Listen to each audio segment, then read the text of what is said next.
What is going on, everybody? Welcome into the Hump Day Hotline on the Buffalo Rumblings Vodcast Network. My name is Joe Miller. I'm co-host of the show. That over there is Jay Spence the King.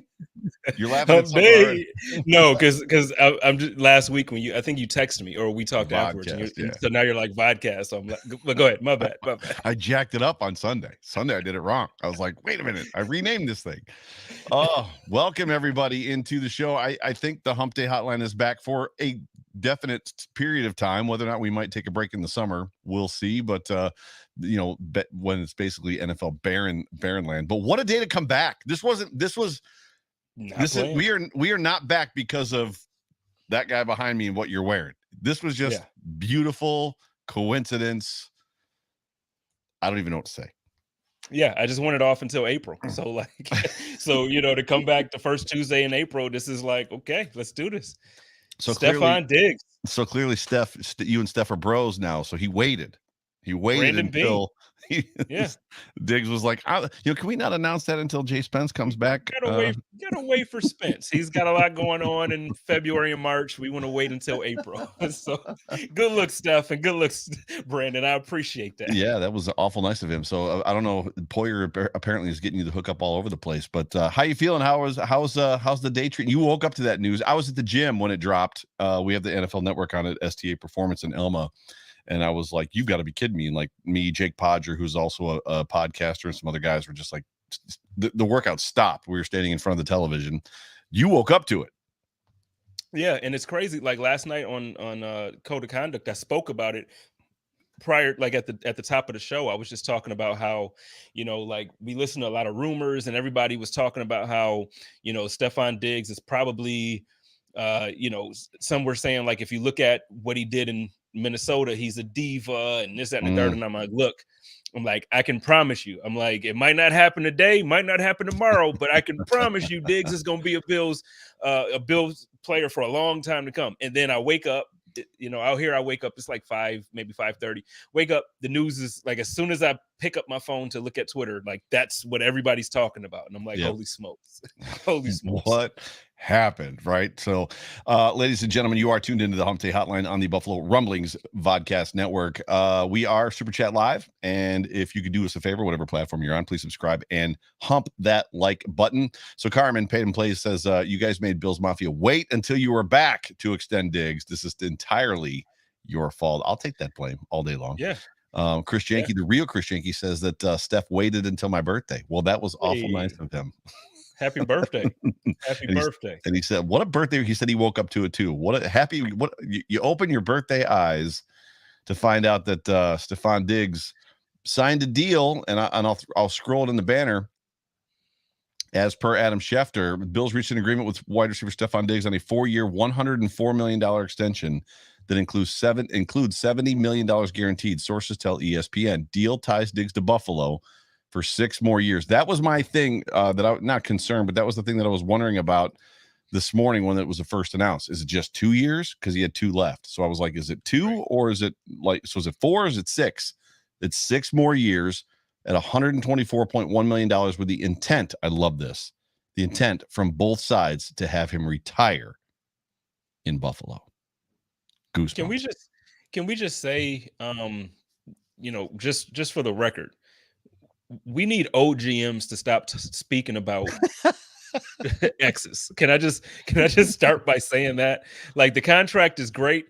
I think I'm not going to say Brandon Beane is petty enough to only do this because of what the report was. But first of all, like just leave his name, leave my team's name out your mouth. And then so now we're here. You're right. So 6 years, and then there's intention from Stefan Diggs to retire a Buffalo Bill. And I tweeted something earlier, and I'm just like, what a time to be a Bills fan. And I know it's like it's the most simple statement to make. It's the most, at the bare minimum of deep thoughts. It's like, what a time to be a Bills fan. But like when you really sit back and think about it, now I feel like I'm ready to really dig into what you were trying to say 2 years ago. Wildest dreams. Like now to me is wildest dreams. Well, no, I mean, because think about it. Like 2 years ago, yeah, Josh became this quarterback that we didn't anticipate. Like, it's like, whoa, where the heck? We got Diggs, and then the defense started to play better. So it's like, okay, this is Wildest Dreamsland. We're good. Dude, we got Von Miller, who chose to come here from the Super Bowl winning Los Angeles Rams. Who wanted him back. Who wanted him. Yeah.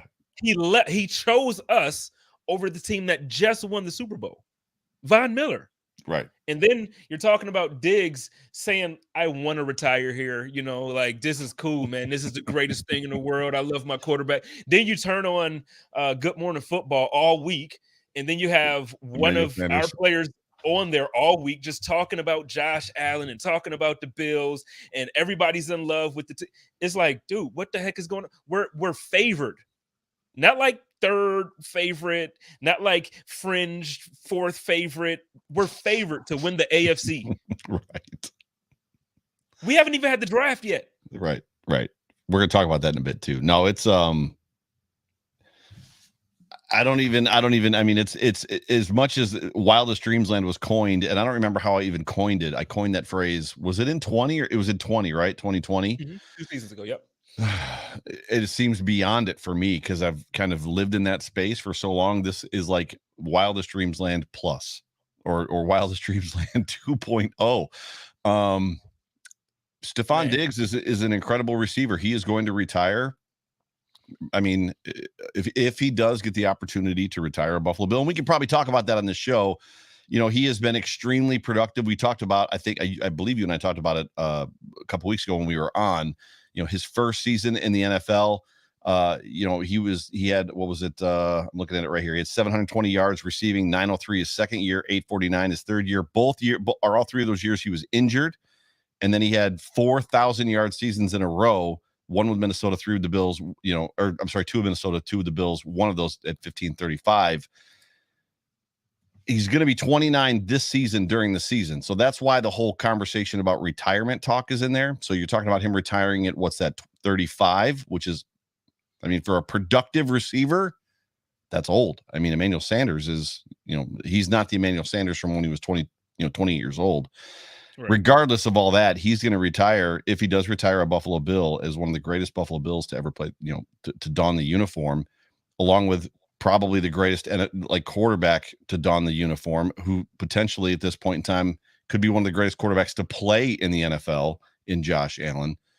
You wonder, all you can do is sit here, Wildest Dreamsland 2.0, sit here and wonder, how many Super Bowls, I mean, is there a Super Bowl in their future? You think so. And is there more than one?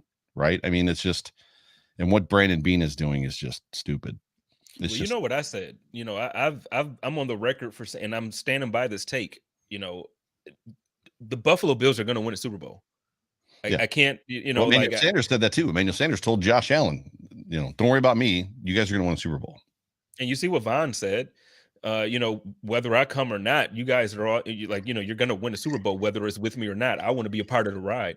So it's like when you have guys of that caliber, and you have guys of just around the league, the caliber of the guys that we're hearing this stuff from, bro, when I tell you, I haven't been this confident about anything since LeBron James. When I said Bron gonna win another championship for the Lakers. Right. Got it in the bubble. That's where I'm at. And that's, like I said, I don't know if it's now. I don't know if it's, I hope it's this year, because this is going to be in Phoenix. I would absolutely love it. We got our first super chat of the night. Said, I need reservations to Big Baller Brandon Beane's Buffalo Bills Buffalo Stand Bistro and Brewery. I'm sorry, all the beats. The alliteration is killing me. Alliteration aside. This is our reality just months after our halftime freak out in Tampa. Great offseason. Wonderful offseason. Shout out to Paid in Place, but wonderful offseason. Yeah. It's I don't even, I mean, I'm glad I was busy today. That's all I can say. I'm transitioning work. I'm transitioning jobs, which you know about. And I was incredibly busy and stressed, just trying to button up one job and getting ready for another job. And otherwise it would have been one of those days where all I did was sit there and tweet all day long. And somebody put that in the comment section earlier, that Twitter was crazy today. And it was, I mean, and then other people are in there in the comment section right now talking about how Patriots fans have to be mad, which is fantastic. Dude, I don't even know what to think. I don't even, if we could just land that running back, right? If we could just land that running back to just Well, let me ask you, do you think it's as much of a concern for the team now? Because what we saw in the last maybe 3 weeks of the season, and then the couple games in the playoffs, Devin Singletary looks like he can play the part now. And they brought in Duke, who is going to be a weapon out of the backfield as far as a passing threat or a receiving threat from the backfield.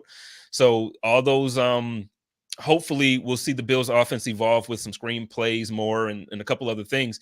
So do you think it's one of those things that Brandon Beane is actually saying, yeah, we got to focus on running back in the draft? I don't know. I mean, we're getting ahead and we could bounce around. I mean, there's the whole intention, and I've got a couple other scrolling things that we can talk about, like two more, and draft is somewhat one of them. And the whole intention of this episode, just so everybody knows coming in, and if you don't want to hear us talk about Stefon Diggs, turn it off now. The whole intention of the show was to talk about Stefon Diggs. I mean, it's just he's just a different animal. He's a different, they called, who was it they called Josh? Oh, Von Miller called Josh Allen a creature, right? And Stefon Diggs is as well. I just don't know. One of the things that we're going to talk about, if we get to it, is the Bills have 7 draft picks. There's no way 7 rookies are making this football team. No way. So that makes you wonder, what are they going to do? And another one of the things that I wanted to talk to you about, just because it centers around Tremaine Edmunds, who you are a stan for, and I'm not a stan. I'm very much a stan for Tremaine as well, but not quite to the level that you are. Right? I love Tremaine in the back. Covered up a little bit, but yeah, I love you, Tremaine. Yeah, so I love you, Tremaine. And the rumor is that the Bills are looking to package him to basically make some moves. So could it be running back? Could it be wide receiver? It's got to be cornerback too, unless they're going to go get a Joe Hayden, because right now, and we talked about this a couple weeks ago, Cam Lewis and Dane Jackson are your starting corners for probably the first at least 2 months of the season. I don't know what wide receiver, cornerback, running back. Linebacker. If they trade Tremaine, they need a linebacker. Stat, right? Mm-hmm. And that's the hard part too. And I've got notes on this. I was going to do this on Sunday's show. But Colt joined me, not Bud, but I had Colt join me. So it might end up being this week, but like the number one inside linebacker in the draft could fall to the Bills at 25.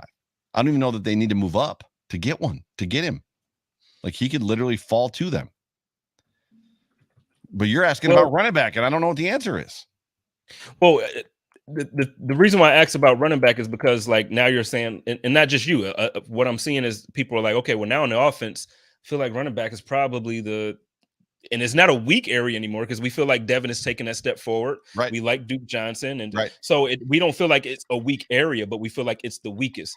For me, I feel like, I don't know if they even see it that way. Right. I still think because if especially with Diggs' deal, if we're going to talk about Diggs, I still think wide receiver is something that you focus on in the draft. I'm not saying you pick 5 of them, but I still think, because as much as I love Diggs, we extended him. Great. As much as I love Davis, everybody thinks that the playoff game is going to be what we get out of him every week. He's not going to score 4 touchdowns every week, ladies and gentlemen. He's not. No. And we're without Beasley now. Sanders is retired. Maybe, seems like he's retired. The way he's talking on Good Morning Football, he's just lacking some passion, and the passion might come back. So Daniel Gowries and Chris Yankee both say that we've got 8 draft picks in the draft. So corrected me there, which is fine. And then this is a good one. So David S comes in and asks, how much room in the cap did Diggs extension give us? We don't know yet. It's rumored that Diggs' number this year, I think, was $14.5 million was his cap hit. It's rumored that the Bills probably got him in this year with the extension between $1 and $2 million. So conservatively speaking, you could probably expect it to be that he cleared $12.5 million of space for the Bills to sign more than likely another player, cornerback too, right? Veteran cornerback too. And then obviously all of their draft picks. Man, I just let me ask you this before we move on, because we don't need to move on.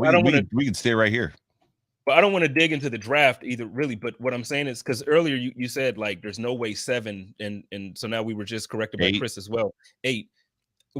How many do you think make the team? Like, I don't care if we had 8, 7, 6. I don't care how many we had. The top 4. The top 4. So with that being the case, if you're thinking maybe 4 makes this roster, you just have to think if we know that. Yeah. Brandon Beane knows this. For sure. We have another super chat from Jessica. What's up, Jessica? Thank you for joining us. We changed the time this week. It's 8 o'clock. On the graphic. That's my fault, by the way. That's my bad. Me bad. Joe bad. Joe does the graphics. Yeah, Joe does the graphics. He doesn't let me touch the graphics for Hump Day. But she said, thinking out the box. How about Luke Kuechly? Look, Luke is a stud.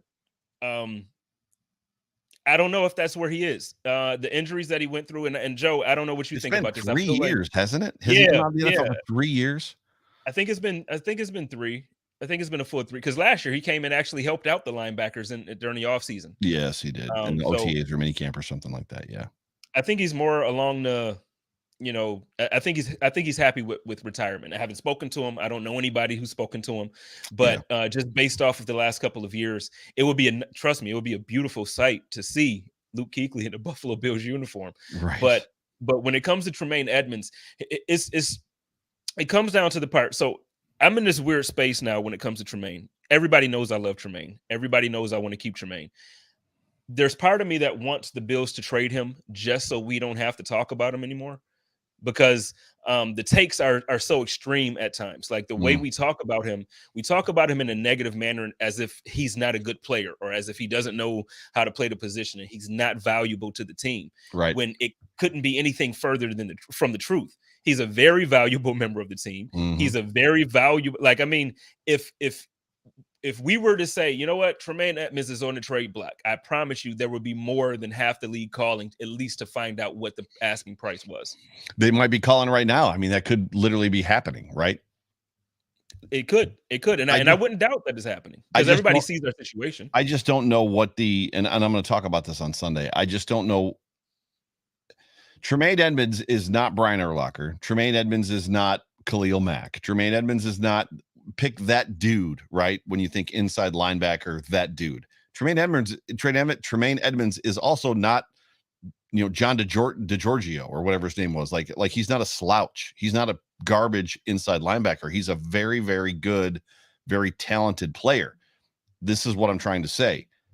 I just don't know that how do you know there's a can't miss inside linebacker in the draft when the top inside linebacker could fall to you at 25?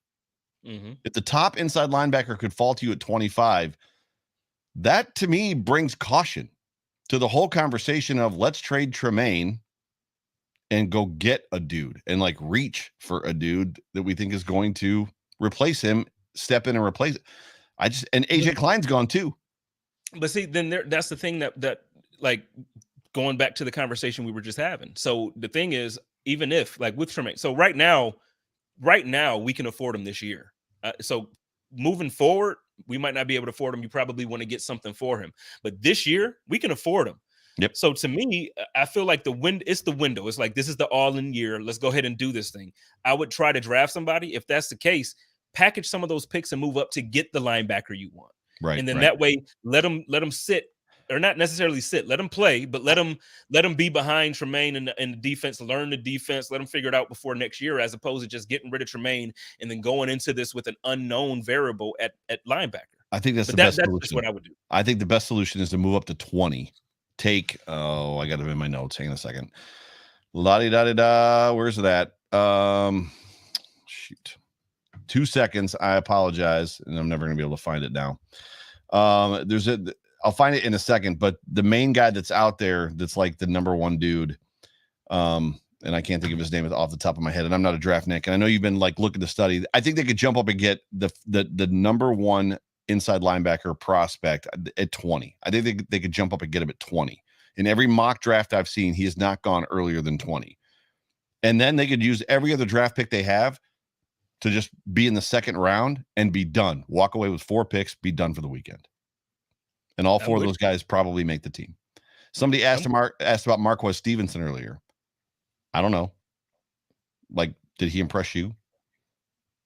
This is the question you're talking about. What's your opinion of Marquez Stevenson potential going forward? Any potential he gets some play as a receiver? To me, I would say no. That was unplanned. I don't know how you found that fast, but that was That was legit, right? You and I, bro. You and I. We own it. We own it. One show back, and we are like, we're tight.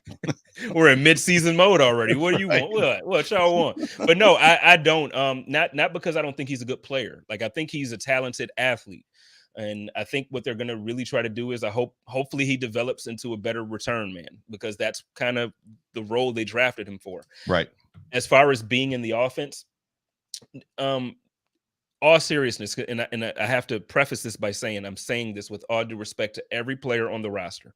Right. Every player that's in the NFL, even the guys on the practice squad. I'm not throwing darts or shots at anybody. But when you look at the last 5 Super Bowl champion teams, and you look at the wide receiver positions and the quarterbacks throwing those wide receivers the football, do you see any of those guys who had receptions in the Super Bowl or on those teams have a profile like Marquez Stevenson?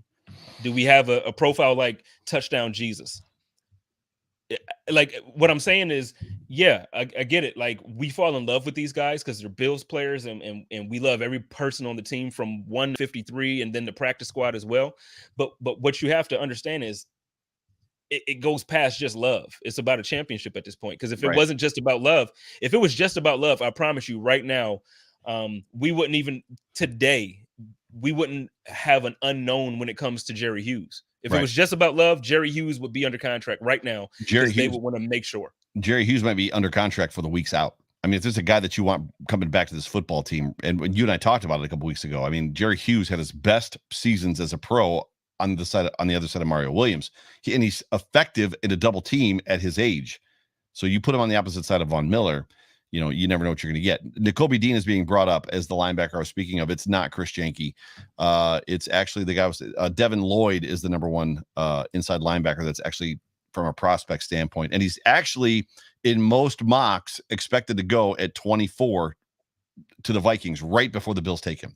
So you could almost think the Bills only got to jump 2 spots, maybe to 20, because Anthony Barr is leaving the Vikings. That's why everybody's predicting him to go to the Vikings. And also, I understand a lot of people are saying that they wouldn't want to move up. They don't want to trade up at all, especially not in the first. And, shout out to John here. And there's a few others that I saw, and especially on Twitter. The thing about that is, like Joe and I were saying earlier, if we have 8 picks and you're not going to sign 8 players, right? Why wouldn't you move up? What is the apprehension? They're getting plucked off the practice squad. Because then if you don't move up in the first, what you're doing is, I know the first round talent is first round talent, but essentially, if you can move up to 20 or 15 or whatever area you're trying to move up to, the talent is always higher at the top of the draft. Right. Obviously. So if you're going to get a higher caliber player for 15 as opposed to 25, when you're not going to be able to sign all your picks anyway, why wouldn't you want to move up? And that's it's not me coming. I'm really asking a question because I don't understand the logic for people, the way this team is constructed. We have we could go into this season right now without the draft. Right. I know we, as fans, we want another cornerback, and we need another cornerback, but without the draft, I'm very confident if the season started today, the Buffalo Bills would be a very good team.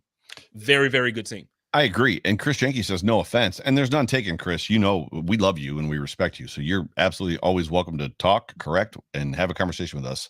You don't trade it for a linebacker. It's not a premium position. I don't disagree. But if Didn't we do it for Tremaine? It's 16. I don't remember if we hung tight at 16 or if we moved up at 16. If we did move up, it wasn't much. My point is, if you move up for corner, right, which I think they probably should do, I don't know that there's somebody in the second round that's going to come in day 1. And I don't know that the replacement for Tremaine Edmunds, day 1, 3-down linebacker, captain of your defense is in that draft. Mm-hmm. Right? Yeah. Getting back to wide receivers and Stefon Diggs. Justin Jefferson was the 5th wide receiver taken the year he was drafted in 2020, right? Yep. And there's something to be said for taking wide receiver that high and that early. They're just not. The draft is a crapshoot, dude. I say it all the time, and we've said it on this show 1,000 times. Like, it's just, Stefon Diggs was what, a 4th round, 5th round draft pick? I mean, last year he was the first or second best wide receiver in the NFL. Last year was the 8th best wide receiver. By the way, I don't know if you've seen the numbers in the NFL, and I've got them pulled up. The freaking numbers last season. Cooper Kupp had 145 receptions, 1,947 receiving yards last year. That is 3 Cole Beasley seasons. That's insane. I don't know where I was going with that point, other than I don't even know that I would move up to take a wide receiver. Like, I think you stay put at 25, and if you're going to go wide receiver, I mean, I just think where we are, like I'm saying as a team, not necessarily where we are in draft position, but I mean just like as a team total with this roster. Again, we're talking about having 8-7 draft picks and not having the ability to sign all of them. Everybody's mock draft needs to stop at 4. Round 4, literally, because what we're doing is like, they're just Brandon's going to make these guys work just to do it, because these guys are going to get plucked off the practice squad, or they're going to be signed by another team when they're cut, and it is what it is, and we're going to have to deal with it. So I just, again, I'm not beating on the table to trade up. I'm not beating on the table for that. But what I'm saying is, even if you package certain picks to make a trade, so get that cornerback that we need. Go get Bradbury. I don't know what they're asking for Bradbury. I don't know what they're I don't know. We got a couple super chats here. I don't want to miss them. We got Chris Janke. He says Bean said last year he traded back for late picks because he didn't think that undrafted free agents would come to Buffalo because they didn't think they would make the team. And you know what? I guess that's for last year. That's fair. But last year we weren't nearly as active in free agency as we are this year. So this year you're talking about, we brought in Tim Settle. We brought in, we have a list of guys that we brought in. Von Miller. We brought in, all of these guys. Jordan Phillips. Jordan Phillips is back. We got Shaq back. We got, so like there's so many moves that we make this year to revamp the defensive line, to boot, like.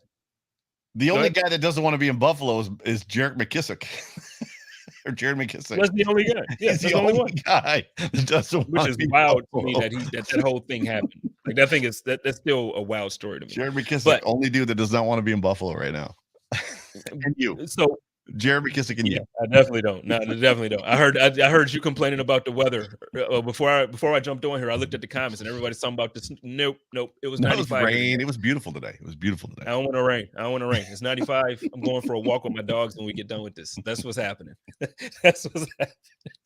But in all seriousness though, like, we were very active in free agency. So being that active and like I said, we pretty much have our top 49 guys basically set for the roster, unless they look horrible. Maybe 51 with who's on the practice squad. I mean, you don't know who's on the practice squad that's ready to make that jump either, right?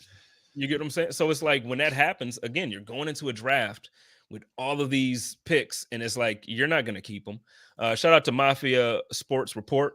Brandon Beane has been aggressive all offseason. I don't see why he would stop at the draft. The draft will be like 2018. I expect a few trade-ups. I'm hoping. Brandon Beane wasn't around for that. Brandon Beane wasn't around for that draft, FYI, right? Was it 18 or was it 17? What year?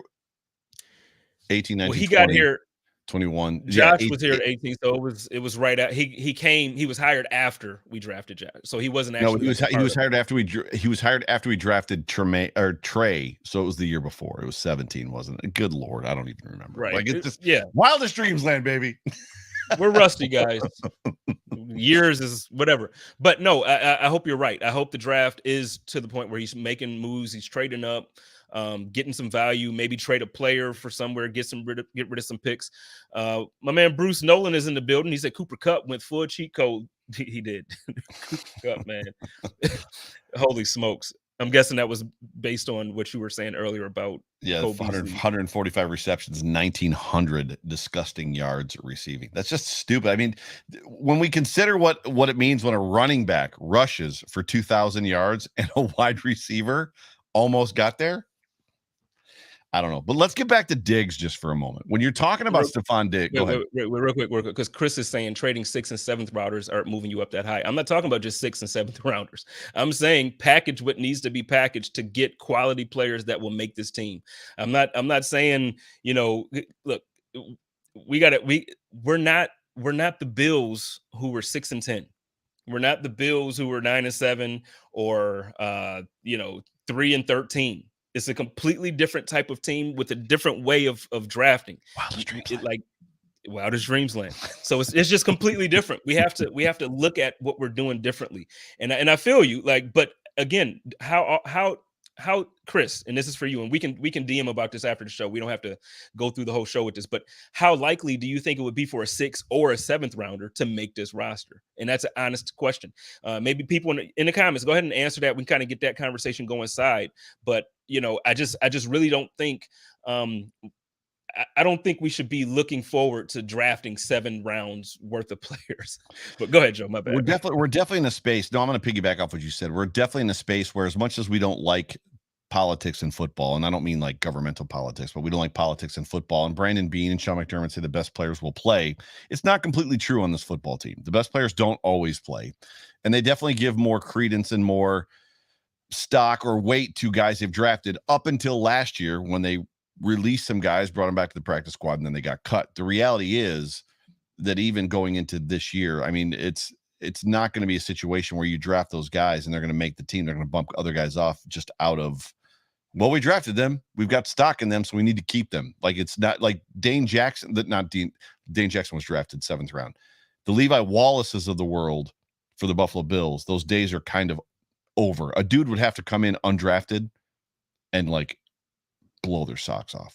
Just, we can't keep this guy off the field. He's that good. I don't know how he didn't get drafted. I just don't know how they draft beyond round 3, round 4. Other than we just have the picks and we're just going to spend them. Somebody said punter, which I think is right up your alley, right? The dude you want is a punter.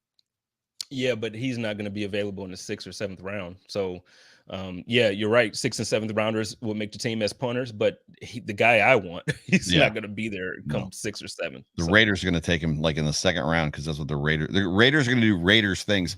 So Stefon Diggs. So when you look at his age, he's going to be 29 this year, and the super chats are still rolling in. 29 years old.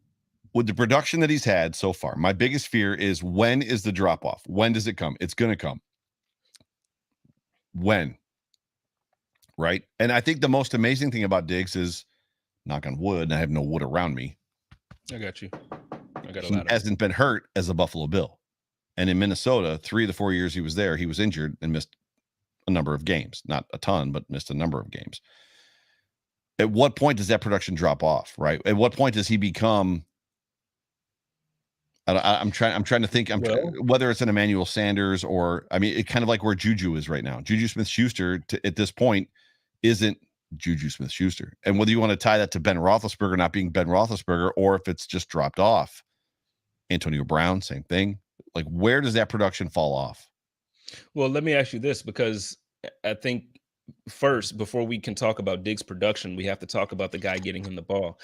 I really do feel like, true, last season, what we saw from Josh Allen is not the Josh Allen we're going to see moving forward. I think what we saw towards the end of the season and in playoffs is going to be a little bit more of what we get out of Josh. So if Josh takes that step forward and he's that dude, like another step. Well, I'm just saying, well, I mean, look at what he was in the last game that we played. Right. Look at what he was the game prior to that, and then the one prior to that. If we get the version of Josh Allen that we got for the last 3 games that we saw him, you mean to tell me that you don't think Stefan Diggs, or I don't want to say you mean to tell me I'm not saying he's not. More so, no, I'm not saying you are. Yeah, what I'm asking more so, if Josh takes that type of step forward, I just don't think it's likely that Stefan Diggs takes a step backwards. Like, I just think it's just one of those things. Like, but it's more about what I don't mean next year. It's definitely not happening this year. It's not happening next year. I'm just wondering at what point in that 6-year, 10 years is it happening? And Bruce Nolan's up in the chat, and he's bringing up really good points. It's about how the wide receiver wins. Diggs doesn't win with speed or with physicality. He wins with route running. It ages better for players, and that's 1,000% true. As much as Diggs can get behind you and beat you, and you're not going to catch him once he gets out there. For me, at what point is he ending up in the slot, right? At what point is he ending up, at what point are the Buffalo Bills drafting the next guy? I guess that's the question I want to ask you. So the Diggs is here for the next 6 years, 22 to 27 at that point. He's going to be 35 when his contract ends, at what year are you drafting? Are you looking number one, round one, going after that next guy? If I'm the GM, yep, I'm drafting a wide receiver this year. A number one? You're looking for a number one wide receiver this year? You're looking for a compliment? If I'm Brandon Beane, this year I'm drafting the best player available between cornerbacks and wide receiver in round 1 and round 2. That's what I'm doing. Because again, when you're looking at the way the NFL is set up now, so last year, you look at the Rams, right? OBJ got injured in the first half. Robert Woods was injured, like Early. he got injured right after they made the trade, signing, whatever. When they signed OBJ, Woods got injured a few days later or whatever. He tore his ACL, but that team would have had Robert Woods, Cooper Kupp, and Odell Beckham Jr. Right. The team before that, you look at Tom Brady's championship team down here in Tampa. Antonio Brown was his third receiver.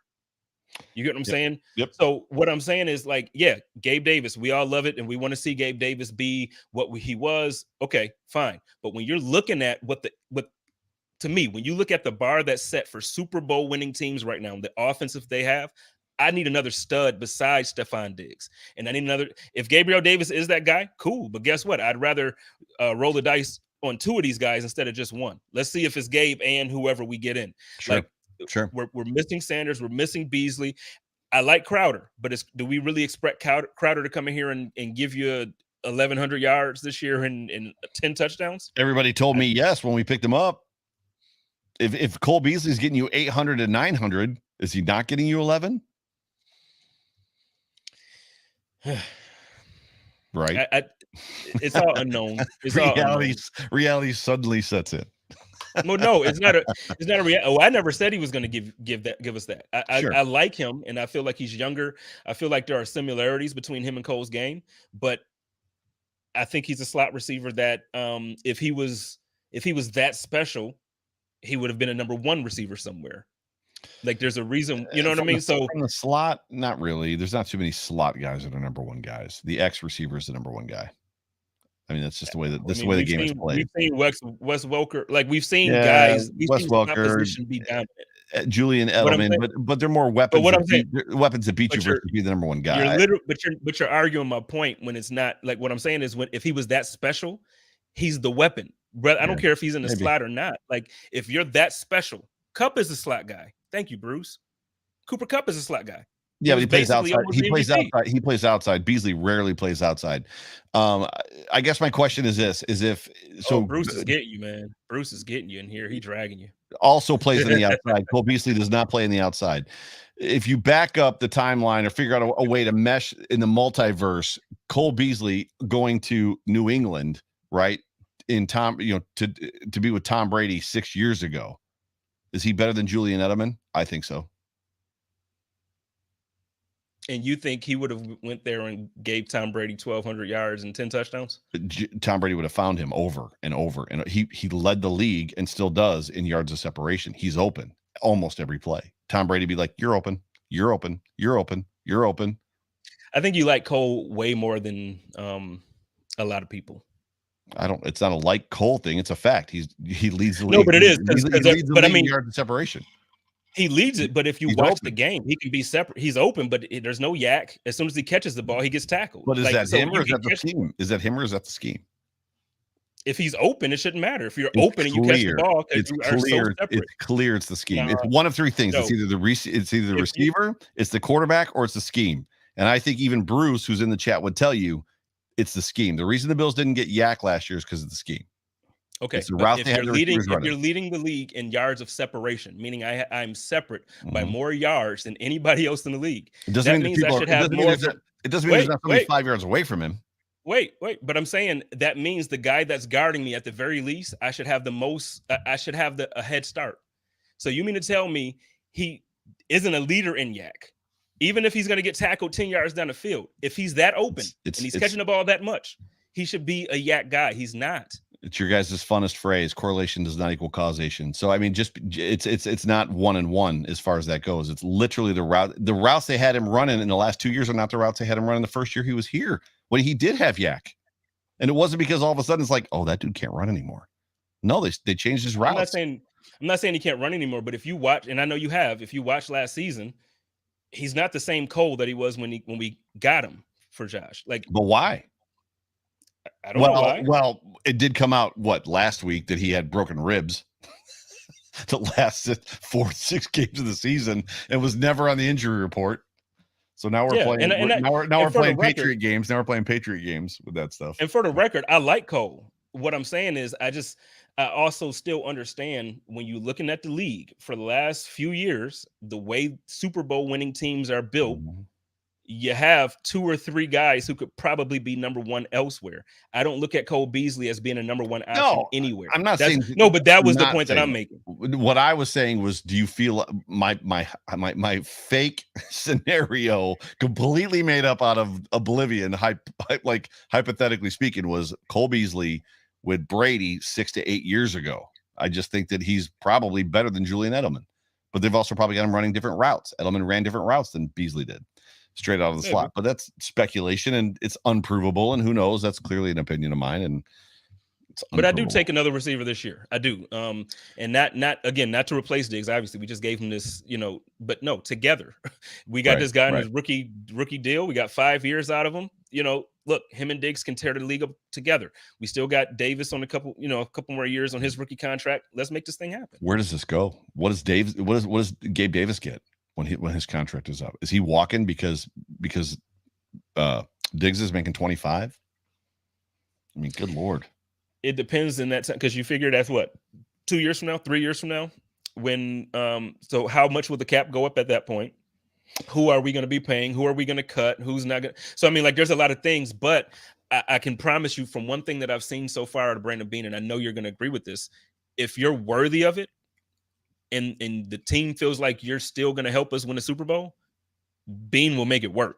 Well, then let's figure it out. Then let's talk about your guy who literally is not in my notes to track on the bottom of the screen. Just the fact that today it was reported that Jordan Poyer signed Drew Rosenhaus as his agent, understandingly that he's going into his final year of his contract, and this is his last opportunity to cash in. And he has been team friendly for the Buffalo Bills the last time that he signed with the Bills. Where are you at on that? Is he getting paid? Does Brandon Beane open the checkbook once again for Jordan Poyer and Micah, both wildly underpaid on this team? See, it's tough. I think that they both deserve it. I do, and everybody knows how much of a Jordan Poyer fan I am. And I agree. The thing is, it gets to the point where it's tough because, like you said, you can't pay everybody, and when you have, if they would have had great seasons and not been all pros, and I know it probably to some people it's going to be like, that doesn't make sense. But listen, just the fact that they were named to the all pro team is going it's going to matter in these contract talks.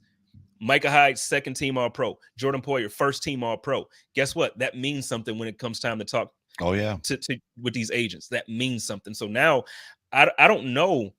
I don't know if the Bills can afford them. And Brandon Beane he's done magic. He's done magic. But to keep both those guys, I don't know. Maybe safety now it jumps to the I was just going to say it. So is safety all of a sudden a position of need on the BPA list? I think so. Here's the thing. Even if we extend Jordan Poyer and Micah Hyde, or one or the other, even if we do, I still think you want to draft and get young there. I think you want to get guys in your system, have them learn from Micah Hyde and Jordan Poyer. So I still think you try to draft one if you can, if somebody is there that fits. But man, this is an ugly. So like for all of the fun stuff I was saying at the top, like, yo, what a time to be a Bills fan. We got Von Miller and all that. It's also here comes the ugly side of it, right? Because now you have to make a decision on 2 of the best safeties in the league. And Steve mentions here, Steve Lynn mentions that Hyde and Poyer are awesome, but they are both past 30. I dispute this a little bit because no, they're definitely past 30. That part is true. No, they're past 30. I'm not disputing their age, but the point that people try to make when they talk about their age is like, well, they're old, they can't play. The mileage for Poyer especially doesn't match his age. So when you go back and look at the first few years in the league, he didn't play. So the hits and all that stuff that he's taking now, or that he's giving out now, that matters to his body, he's not catching that now. So I feel like, I don't know. And I promise you, and I know this firsthand, if you talk to him, he will tell you, I feel like I got because I didn't do this and I didn't do that. So I just don't know. He got his first All-Pro honors this year. I think he still has at least 3 to 4 years worth of very, very good play in him. Got another super chat here from the Pullout King. He says, I probably shouldn't have said his name. Says, this is a family show, Spence. It's a family show. Sorry, but haven't been able to catch the live shows, but I'll be watching. Just wanted to pop in and show some love. We appreciate you, and we appreciate the super chat. We may have to edit your name out of this. I don't know. But definitely not editing. It's funny because go ahead. No, go ahead. I was changing the subject. That Chris Jenke talks about safeties, is a position that ages gracefully, and we've seen many outstanding corners. Sorry about that. Many outstanding many outstanding corners, transition from corner to safety. Is that an option for potentially Tre'Davious White? Does Tre'Davious White in 2 years, 3 years make the transition from corner, to safety at that point in time? I don't know. I'm not saying maybe it's too early. It says and they do have 2 guys. I mean, they've got 2 guys. Somebody else put in there. They've got guys behind both those guys that are good. I don't know if they're Poyer and Hyde good, but Poyer and Hyde also developed late. Poyer and Hyde were not who they were in Green Bay and Cleveland. It was very much when they got to Buffalo is when they kind of developed and blossomed. And clearly we could have the conversation, the argument that, it was somewhat due to the scheme. Sean McDermott's scheme definitely makes defensive backs look very good. Levi Wallace, Dane Jackson. I mean, pick one. Dean Marlowe. Dean Marlowe. Very good when he was here. You take him to Detroit and he had a decent season, but he wasn't, when he filled in for Jordan and Micah, we didn't have any type of drop off. So maybe it is I don't think it's 100% the scheme, but I mean, what I'm saying is like when you plug and play and that happens, but I can tell you one thing, Jordan Poyer and Micah Hyde are both going to be paid. They're going to get a payday. It might not be from Buffalo. That's what I'm saying. It might not be from Buffalo, but one more time before both of those guys retire, they're going to get a payday. Yeah, so, for sure. Yeah, for sure. For sure. So we've run the gamut, and we're at 47 minutes. So we're deep into this thing right now. Let me see what I've got here. We've talked about the veteran move for Tremaine Edmunds at length. We've talked about rookie stuff at length. We've even jumped over to Jordan Poyer a little bit, who I would hate to see go. I mean, I know that you're working, you've got a relationship with Jordan at this point in time, and there's not, I mean, it's funny to me. Let's end the show this way. It's funny to me. Not funny. It's awesome to me how much of Bills Mafia loves this team. There's not really a guy on this team that Bills Mafia doesn't love. And I had said, I think either last week or the week before, my biggest fear about the Stefon Diggs thing was that somehow it was going to turn into a situation where Bills, what's the matter? They hate on my guy Tremaine. I don't know why you be acting like not everybody. There's an isolated segment. There's a remnant. There's a whole lot more people that hate on Tremaine. There's a lot more. There's a remnant, but the people that are sane love Tremaine. How about that? That'll work in a rap lyric. Good Lord. Good Lord. My point is, now you made me forget my freaking point. What the heck was I talking about a second ago? Jake wants to know, do they love Cody Ford? They drag my man Cody Ford. Oh, come on. I'm not talking. I'm just saying. I'm talking about the starter. I know. I'm with you. Stefon Diggs. So getting back to this, so we're gonna start the show the way we end, or we're gonna end the show the way we started the show. So my biggest fear was that the Mafia would begin to turn on Stefon Diggs, and we've seen it. What happens when the Mafia turns on on a player, a Buffalo Bills player that wants more money, wants to be paid, whatever. I mean, it's that unruly underdog spirit that you and I've talked about for years. That somehow we need. The guy on the bench, the Jake Kumaro, is so much better than that superstar because he's got heart. It's the Rudy syndrome, right? And the guy with heart is so much better than the guy with talent. And, and we fooled ourselves for 20 years believing that was true. And it started to happen this week. Sunday, Monday, Tuesday, people started to get a little bit like, just let him go. Who gives a crap? He's not that good anyway. Like on Twitter. I am beyond thankful and grateful because Stefon Diggs is that dude. Like, and he was that dude. The Miami Dolphins game, his first year, when he went up and high pointed that football, he was that. I think it was against the Xavier Howard. He was that dude. It was like, that's what we haven't had since Eric Moulds left this football team. He is that dude. And I'm and that's why I was so excited. Like, remember, I think it was a couple days ago now, I posted a video of him when he jumped up and caught over the Raiders. And it was oh like, yeah, yep, it's like, this is what we've been lacking. yep. Like, yeah, even when we had Smokey, like when we had Smoke Brown, Smoke was like, he was making plays. He was consistent for Josh, and he was doing a lot of good things. Cole was very consistent for Josh, doing a lot of good things. But we didn't have that guy that Josh could just be like, you know what? All right, let's take this damn game over. Let's force feed them and let's do it. And we've seen it now time and time again where if the first half seems to open up slow, it seems like they almost have a conversation between just the two of them. Like, you know what? Look, we're just going to go play catch. Let's do this. And Josh goes out and they 6 receptions in a row. Do not underestimate the value of the development of Josh Allen just in Stefon Diggs stopping practices and being like, look, when I run this route this way and I do this thing, I need the ball to be here and I need you to do this. And Josh going, okay. And then you see it in live game and it's like, oh, we're really about to run through the league. And it's just like, I'm more excited for this year, even though we lost Cole, even though we lost Sanders as receivers. Yep. I think I'm more excited for this season just because of that growth that we're seeing from Josh. Like the version of Josh Allen that we saw against the Kansas City Chiefs in the divisional round. Yeah. Look, if we can get 80% of that on a consistent basis. The special thing for me about that game was it's Gabriel Davis. And you look at Stefon Diggs' numbers, and I don't remember what they were. I know they weren't great. They didn't have to be great. And it's not necessarily the first one. I'm not saying it's the first one, but that's the game where Josh Allen raised the level of play of the guys around him. Mm-hmm. And that is one of the next steps. We've talked about it on this show.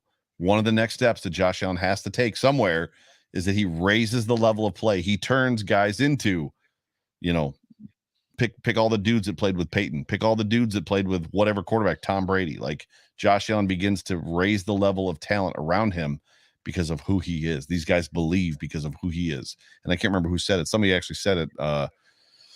It was Chris Sims. Chris Sims said that these guys are walking on the field now and they look at Josh Allen. They're like, we're going to win because of that guy. Like they're all excited to play and they're ready to play. And they know they're going to win because we got that guy on our football team. That's Josh Allen. 100% Josh Allen.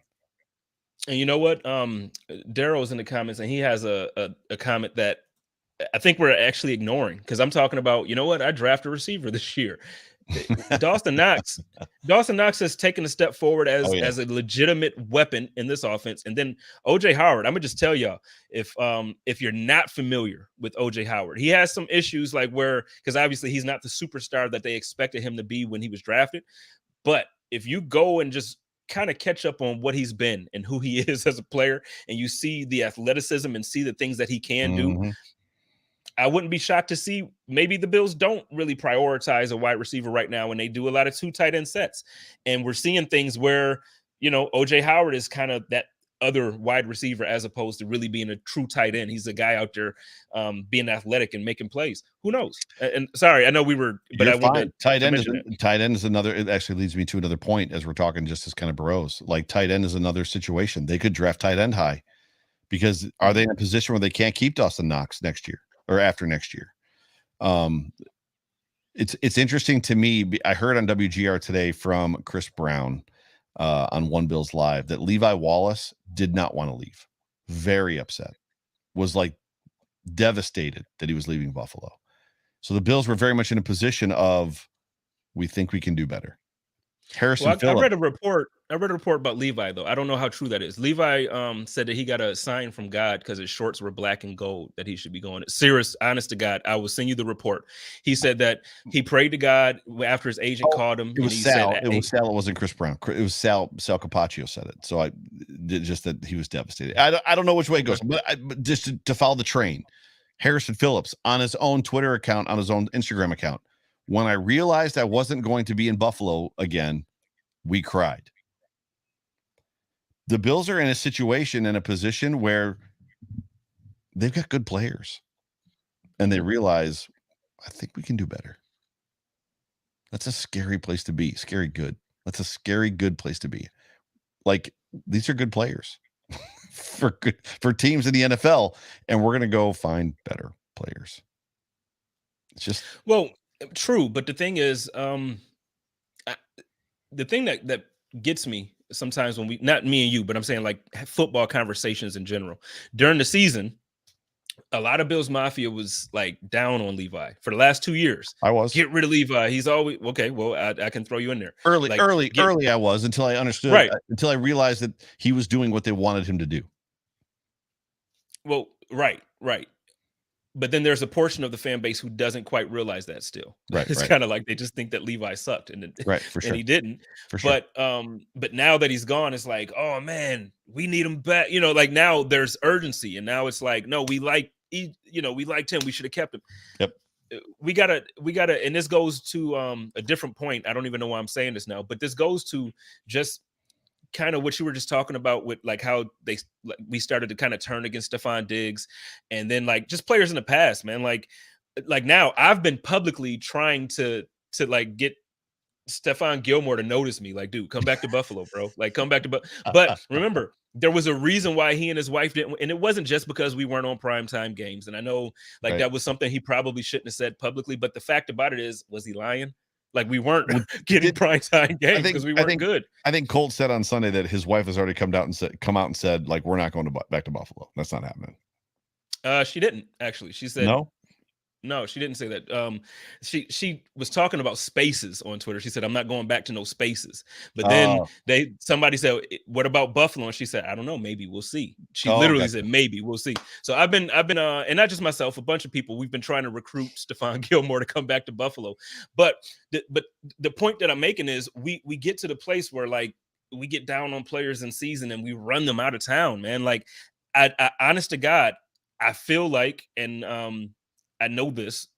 That's part of the reason why Cole Beasley is the reason why he even asked for, let me go and find a trade partner before they cut him.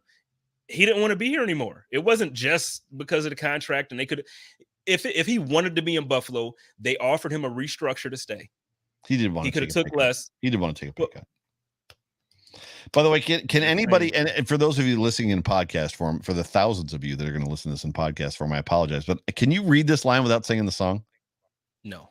Baby, come back. You can let it all on me.